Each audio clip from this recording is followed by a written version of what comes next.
Bismillahirrahmanirrahim. Assalamualaikum warahmatullahi wabarakatuh.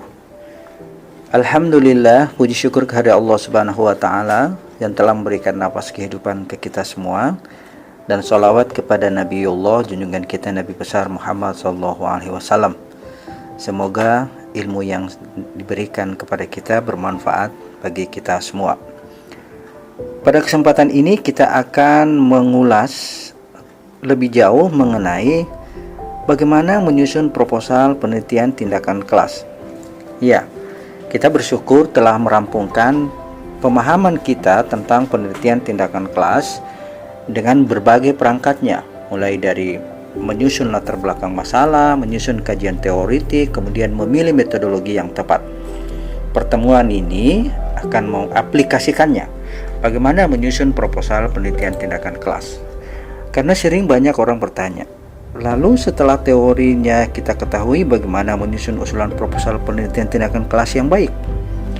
Ya, sebuah usulan proposal penelitian biasanya diawali dengan judul penelitian. Nah, untuk judul penelitian itu hendaknya singkat, tapi spesifik. Walaupun singkat dan spesifik, judul harus jelas menggambarkan tujuan dan upaya meningkatkan serta melakukan perubahan dengan melalui intervensi tindakan yang diterapkan. Judul singkat, padat, jelas, tindakannya seperti apa. Bagaimana meramu judul yang baik, pada sesi sebelumnya kita sudah bahas. Nah, struktur usulan proposal penelitian itu akan terbagi dalam 3 bagian besar. Pertama, bab 1 pendahuluan, bab 2 kajian teoritik, dan bab 3 metode penelitian, dan dilampiri dengan daftar pustaka dan outline penelitiannya itu.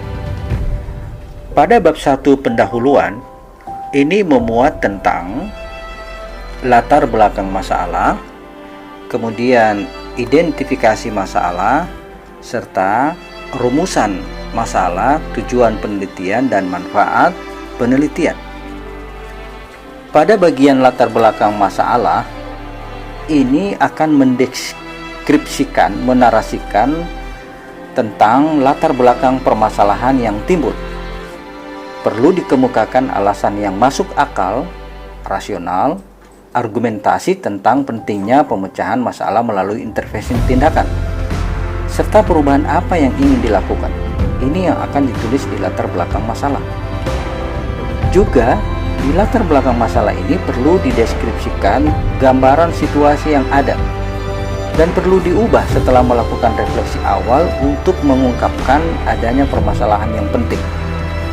Sedapat mungkin disajikan juga bukti pendukung berupa contoh kejadian yang dijumpai di kelas saat observasi, atau angka mengenai jumlah siswa yang mengalami masalah tersebut, atau prestasi siswa di masa yang lalu. Jadi ada data dan fakta yang menyajikan sebuah realitas masalah. Di latar belakang masalah mengungkapkan tentang konteks permasalahan yang hendak dipecahkan. Uraiannya itu harus diawali dengan mengidentifikasi kesenjangan-kesenjangan yang ada antara kondisi yang nyata dengan kondisi yang ideal, that's saying dengan that's solving, serta dampak yang ditimbulkan oleh kesenjangan-kesenjangan itu. Berbagai alternatif untuk mengatasi kesenjangan itu juga perlu dipaparkan secara singkat, yang tentunya disertai dengan identifikasi apa faktor penghambat, lalu apa faktor pendukungnya. Lalu dari kesemua itu juga perlu dikemukakan sekali lagi alternatif yang ditawarkan sebagai pemecah masalah. Sekali lagi disertai dengan rasionalnya. Mengapa tindakan pemecahan masalah itu dilakukan atau dipilih oleh seorang peneliti. Bagian kedua dari pendahuluan adalah identifikasi masalah. Dalam beberapa referensi lain ada yang mengemukakan fokus penelitian. Dari berbagai permasalahan yang ada, peneliti perlu memfokuskan salah satu permasalahan yang akan diteliti. Fokus penelitian itu digunakan untuk memilih masalah yang penting untuk dipecahkan permasalahannya. Jadi seluruh latar belakang masalah yang dikemukakan perlu diidentifikasi masalahnya apa saja yang terkait dengan penelitian tindakan kelas. Bagian ketiga dari pendahuluan adalah rumusan masalah. Nah, pada perumusan masalah ini mengemukakan masalah yang akan dipecahkan beserta alternatif intervensi tindakan yang hasilnya diperkirakan paling optimal. Oleh karena itu, masalah ini akan dipecahkan melalui penelitian tindakan. Maka perlu dirumuskan sedemikian rupa sehingga tampak dengan jelas bahwa masalah tersebut memerlukan tindakan tertentu. Nah, rumusan masalah penelitian ini sebaiknya dikemukakan dalam kalimat tanya. Dalam pernyataan juga boleh. Rumusan masalah memuat alternatif pemecahan yang ditawarkan serta rasional. Mengapa alternatif itu dipilih sebagai cara pemecahan yang paling tepat terhadap masalah yang ada? Dan yang terakhir dari bagian bab 1 pendahuluan adalah menuliskan tujuan penelitian dan manfaat penelitian. Nah, tujuan penelitian ini mengemukakan secara eksplisit berupa pembaruan atau peningkatan seperti apa yang dikehendaki. Selain itu juga ada tujuan implisit berupa peningkatan diri guru, penyelesaian tugas akhir sarjana, dan sebagainya. Ini bagian-bagian penting dalam bab 1 pendahuluan.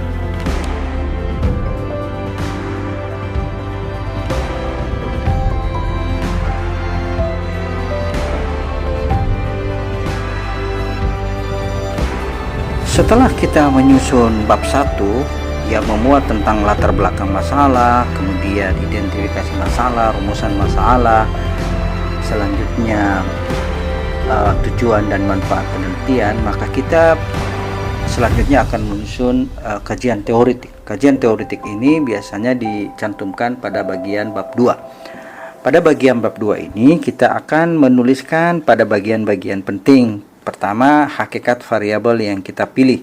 Jika ada dua variabel, misalnya hakikat variabel A atau X, kemudian hakikat variabel Y. Nah, pada kajian teori kali ini memuat tentang berbagai hal. Bagian ini, pada kajian teoritik atau kajian konseptual, kita akan membahas deskripsi teori yang mendasari variabel. Jadi perlu dikemukakan teori dan pustaka yang relevan, yang memberi arah serta petunjuk pada pelaksanaan tindakan yang kita tawarkan ketika memecahkan masalah tadi. Tentunya diperlukan adanya usaha untuk membangun argumentasi teoritis yang menunjukkan bahwa tindakan yang diberikan itu dimungkinkan dapat meningkatkan mutu proses pembelajaran. Penyusunan kajian teori perlu disusun secara baik agar tidak menjadi tumpukan teori yang tidak berarti dan bermanfaat bagi perumusan hipotesis tindakan nanti. Kajian teori ini digunakan sebagai kerangka acuan pengembangan tindakan.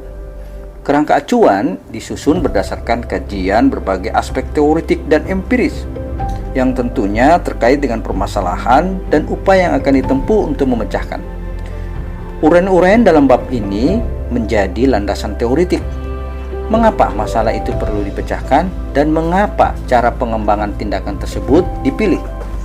Ini yang perlu di backup, didukung oleh kajian teori dan penelitian lainnya. Pada bagian lain dalam bab 2 ini adalah kajian penelitian yang relevan. Nah, pada kajian penelitian yang relevan ini berisi hasil kajian pustaka yang relevan dengan tema maupun topik yang kita pilih. Kajian penelitian yang relevan ini bersumber dari buku-buku mengenai pembelajaran atau artikel hasil penelitian, skripsi, tesis, dan disertasi. Nah, bagian penelitian yang relevan ini memuat temuan dari penelitian yang lain yang memiliki kesamaan permasalahan dengan masalah yang diteliti. Lalu juga kemukakan apa perbedaan persamaan dengan penelitian yang saudara ajukan. Pembahasan penelitian yang relevan ini digunakan untuk mengetahui di mana posisi usulan penelitian kita. Namanya state of the art. Di mana posisi permasalahan itu diteliti. Bagian berikut dari bab 2 adalah penyusunan kerangka pikir atau model tindakan. Nah, dalam kerangka konseptual dan hipotesis tindakan ini, dalam kerangka model tindakan ini maksudnya diuraikan secara konseptual yang melandasi penelitian tindakan dari hasil kajian teoritik dan hasil penelitian atau refleksi pengalaman. Jadi, kajian teoritik kita yang baik serta kajian penelitian yang relevan yang kita peroleh dari berbagai sumber akan mengantarkan kita kepada penyusunan kerangka pikir atau model tindakan. Dikemukakan juga analisis argumentasi untuk pemilihan tindakan yang telah diputuskan, dan juga untuk menjustifikasi, membenarkan bahwa tindakan yang kita ambil merupakan pilihan terbaik. Pilihan terbaik dari mana? Berdasarkan analisis teoritis, empiris, dan konseptual, serta kelayakan.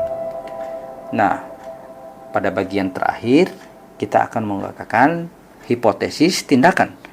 Hipotesis tindakan ini menjelaskan rumusan berupa jawaban tentatif terhadap pertanyaan penelitian yang diturunkan dari kerangka teoritik.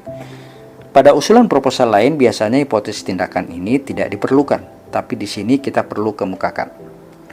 Nah, dalam rumusan hipotesis tindakan perlu dinyatakan secara operasional yang menyatakan hubungan antara variabel yang sehingganya cukup jelas ketika nanti pelaksanaannya di lapangan.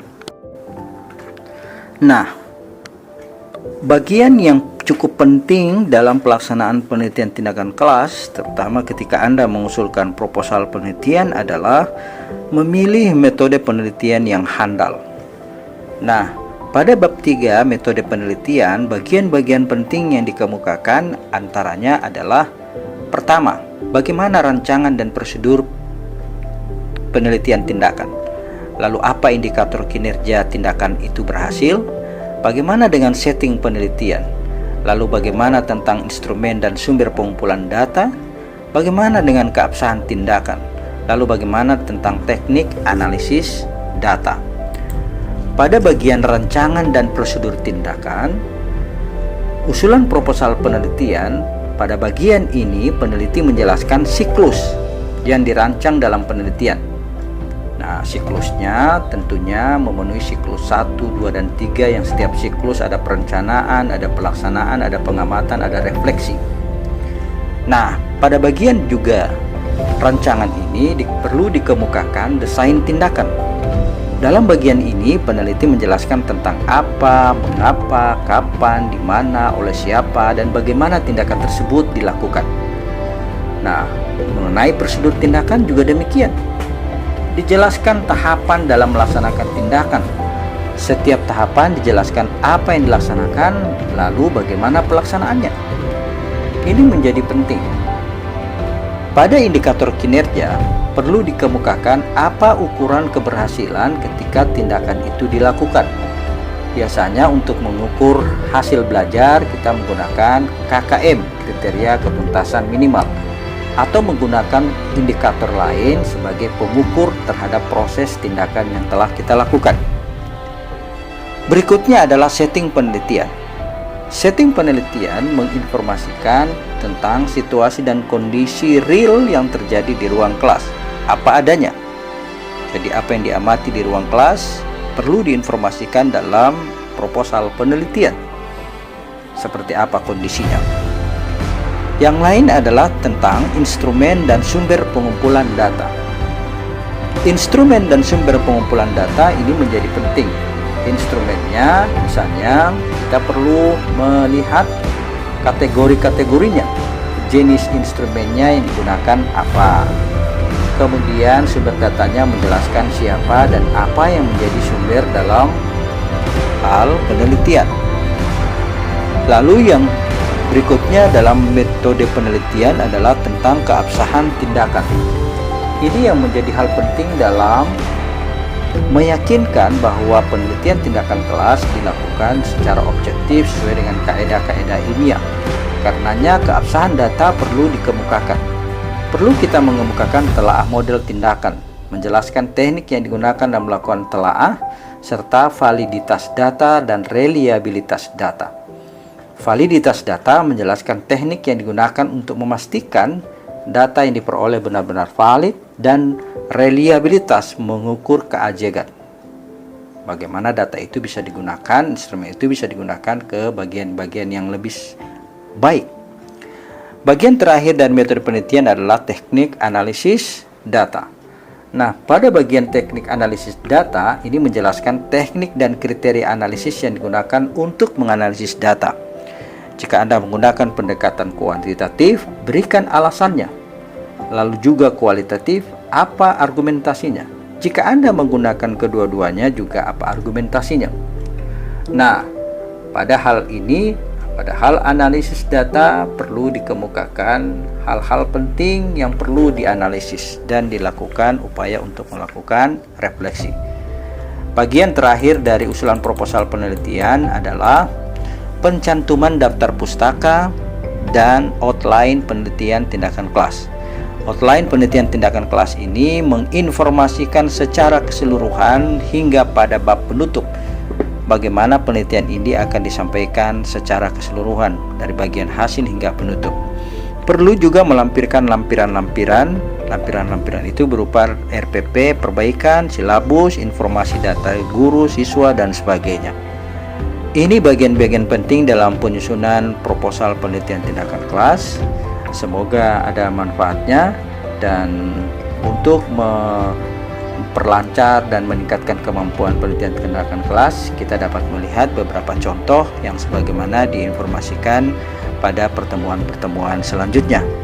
Demikian, mohon maaf atas segala kekurangan. Terima kasih atas perhatian. Semoga apa yang kami sampaikan bermanfaat bagi kita semua. Wabillahi taufiq wal hidayah. Assalamualaikum warahmatullahi wabarakatuh.